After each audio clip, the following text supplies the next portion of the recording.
यहाँहरू सबैलाई टप अनबक्सिङमा स्वागत छ। आज हजुरहरूमाझ आर्थिक सर्वेक्षण 2083-84 सम्बन्धी महत्त्वपूर्ण प्रश्न उत्तर लिएर आएको छु।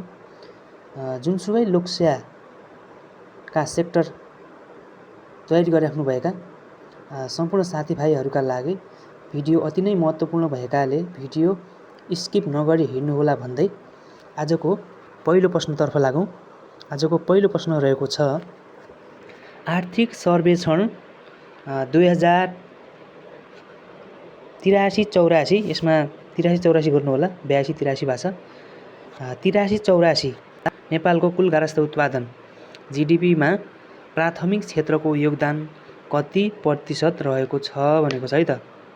अप्सन एमा 13.73%, अप्सन बीमा 24.46%, अप्सन सीमा 61.81%, अप्सन डीमा 76.00% भनेको छ है त।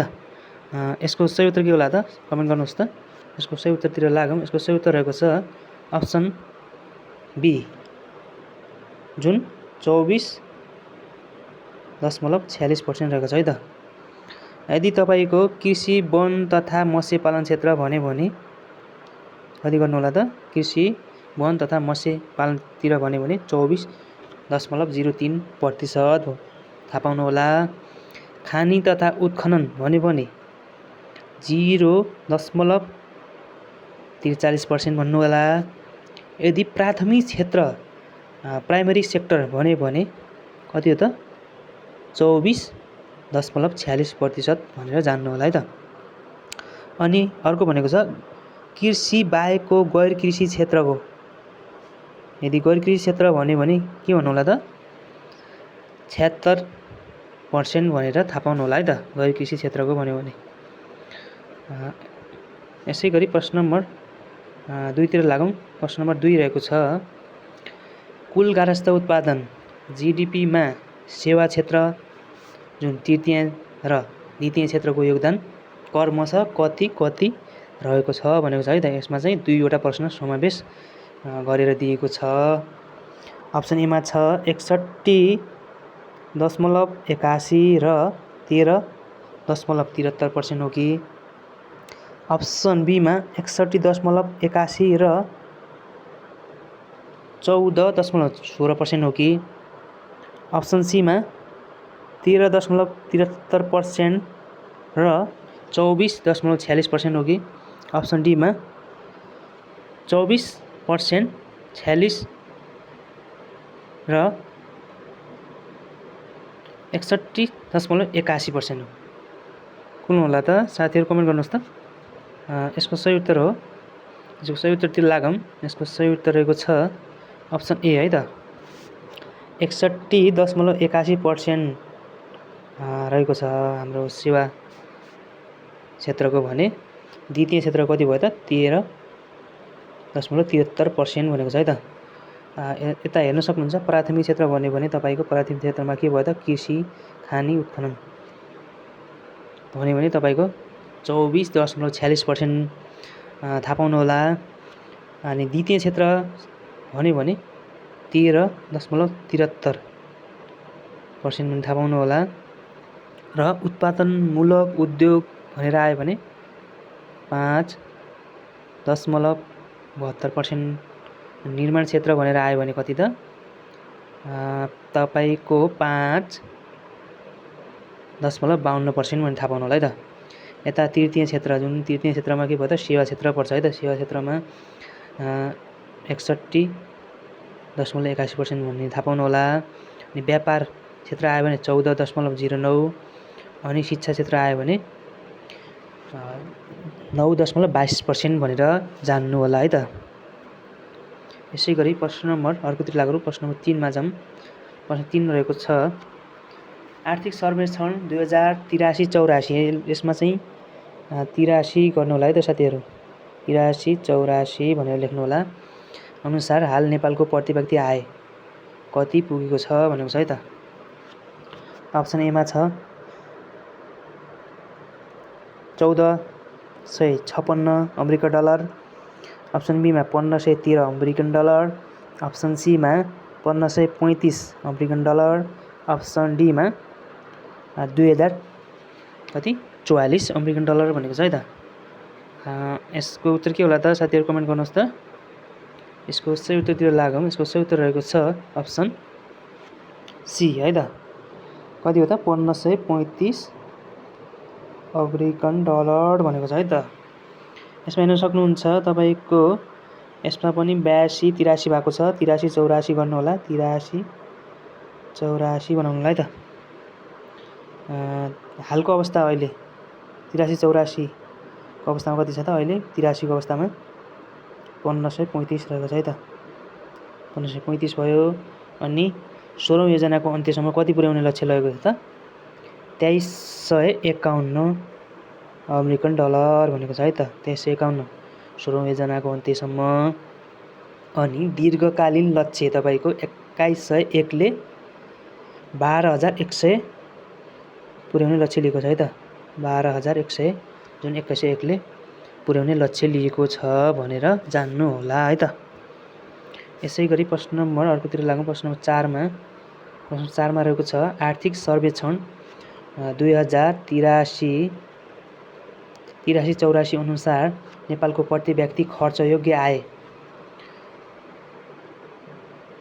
डिस्पोजेबल इन्कम है त कति रहेको छ भनेको छ। अप्सन ए मा 1513 युसे हो कि, अप्सन बी मा 1535 हो कि, अप्सन सी मा 2044 हो कि, अप्सन डी मा 2351 हो साथीहरू। यसको सही उत्तर के होला त कमेन्ट गर्नुहोस् त।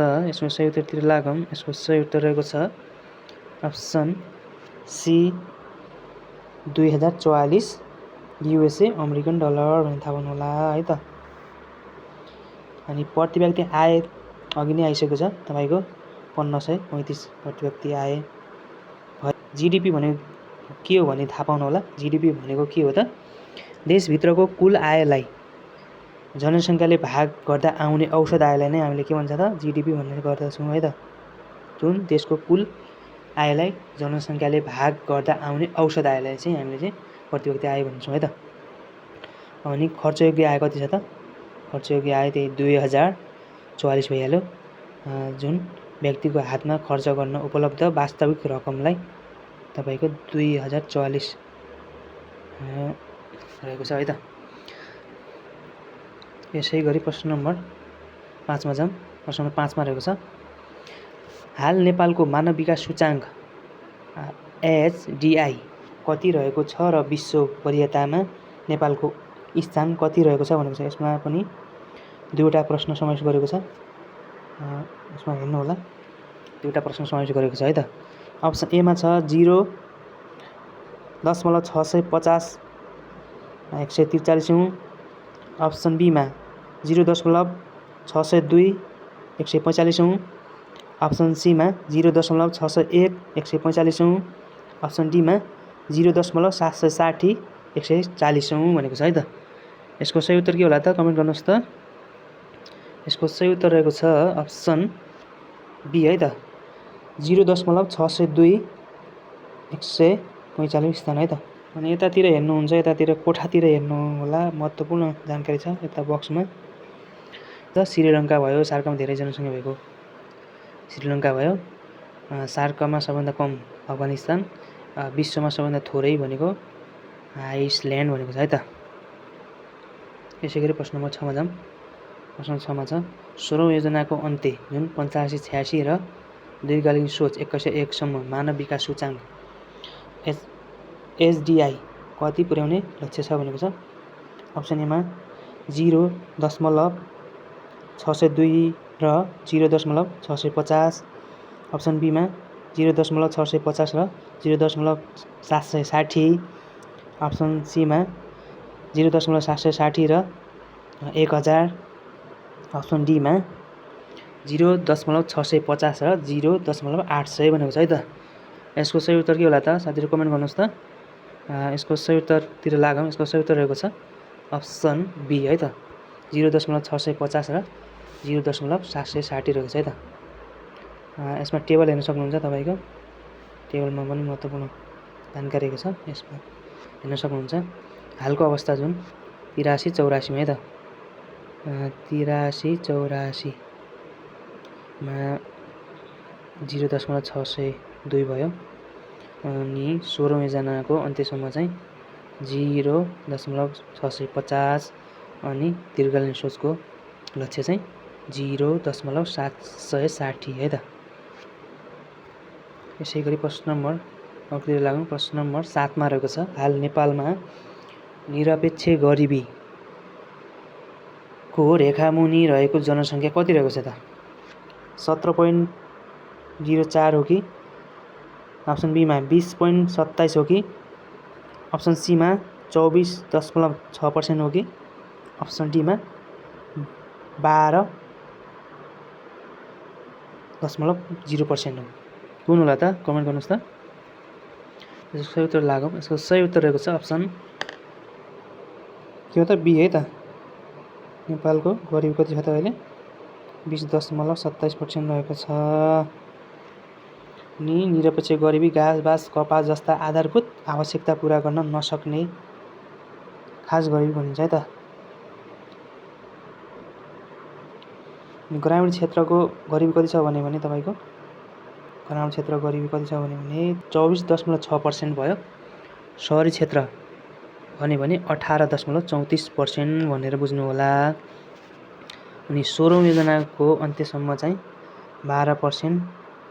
16औं योजना महत्त्वपूर्ण जानकारी छ यसमा हेर्नु होला। 16औं योजनाको अन्त्यसम्म 12% र 101 सम्म 0% झार्ने लक्ष्य लिएको छ है त गरिबीलाई। प्रश्न 8 मा छ नेपालको हालको बहुआयामिक गरिबी दर कति रहेको छ भनेको छ है त। अप्सन ए मा 20.27%, अप्सन बी मा 17.4%, अप्सन सी मा 28.0%, अप्सन डी मा 12.34% भनेको छ। के होला त साथीहरू यसको सही उत्तर के होला त साथीहरू कमेन्ट गर्नुहोस् त। यसको सही उत्तर रहेको छ अप्सन बी जुन 17.4% रहेको छ है त। बहुआयामी गरिबी कति भयो त 17.4% भयो। निरपेक्ष गरिबी भने 20.7% भनेर थाहा पाउनु होला। यसमा अरू हेर्न सक्नुहुन्छ जानकारी आधारभूत आवश्यकता घाँस बास कपासको अभाव भनेको जुन खास गरिबी भने भयो जुन 101 ले चाहिँ 0% जाने लक्ष्य लिएको छ त 101 ले 0% जाने लक्ष्य लिएको छ भने अनि बहुआयामी गरिबीमा चाहिँ तपाईको 101 ले 3% जाने लक्ष्य लिएको छ बहुआयामी गरिबी है त। यो पनि थाहा पाउनु होला। यसै गरी प्रश्न नम्बर 9 मा लागौँ। प्रश्न नम्बर 9 नेपालका 7 प्रदेशमध्ये सबैभन्दा धेरै र सबैभन्दा थोरै गरिबी दर भएका प्रदेशहरू कुन कुन हुन् भनेको छ। अप्सन ए मा कर्णाली र बागमती हो कि अप्सन बी मा सुदूरपश्चिम र गण्डकी, अप्सन सी मा मध्य प्रदेश र बागमती, अप्सन डी मा सुदूरपश्चिम र कोशी भनेको छ। यसको सही उत्तर के होला त कमेन्ट गर्नुहोस् त। यसको सही उत्तर रहेको छ अप्सन बी है त सुदूरपश्चिम र गण्डकी प्रदेश रहेको छ। सबभन्दा धेरै गरिब भएको प्रदेश सुदूरपश्चिम प्रदेश भयो अनि सबभन्दा थोरै गरिबी भएको चाहिँ गण्डकी प्रदेश है त। अनि सुदूरपश्चिमको गरिबी दर कति छ त 34.16% रहेको छ भने गण्डकी प्रदेशको गरिबी कति छ त 11.8% भनी थाहा पाउनु होला है त। यसै गरी प्रश्न नम्बर 10 मा जाउँ। आजको अन्तिम प्रश्न रहेको छ। प्रश्न 10 मा सबैभन्दा धेरै गरिबी दर भएको जिल्ला र स्थानीय तह कुन हो भनेको छ। यसमा प्रश्न दुईवटा समावेश गरेको छ यसमा पनि है त। अछाम र जुनी चाँदे जाजरकोट, अप्सन सी मा कालीकोट र जुनी चाँदे जाजरकोट, अप्सन डी मा अछाम र हरपाझागे मुस्ताङ भनेको छ। यसको सही उत्तर के होला त। यसको सही उत्तरतिर लागौँ। यसको सही उत्तर रहेको छ अप्सन बी है त अछाम र जाजरकोट है त। अछाम र जाजरकोट रहेको छ। जिल्लागत अवस्था हेर्न सक्नुहुन्छ टेबलमा महत्त्वपूर्ण टेबल रहेको छ है त। धेरै भन्यो भने तपाईँको कुन हो त? अछाम 49.58% रहेको छ। थोरै भन्यो भने कास्की है त 5.63%। स्थान तहगत अवस्था हेर्दा लोकल लेभलमा धेरै जुनी चाँदी जाजरकोट गाउँपालिकामा छ 77.79% रहेको छ। थोरै घर 5 जनाके गाउँपालिका मुस्ताङ है त 1.18% रहेको छ है त। भिडियो के कस्तो लाग्यो लाइक कमेन्ट सेयर सब्सक्राइब गर्न नबिर्सिनुहोला भन्दै आजको भिडियोबाट बिदा चाहन्छु। हस्, धन्यवाद।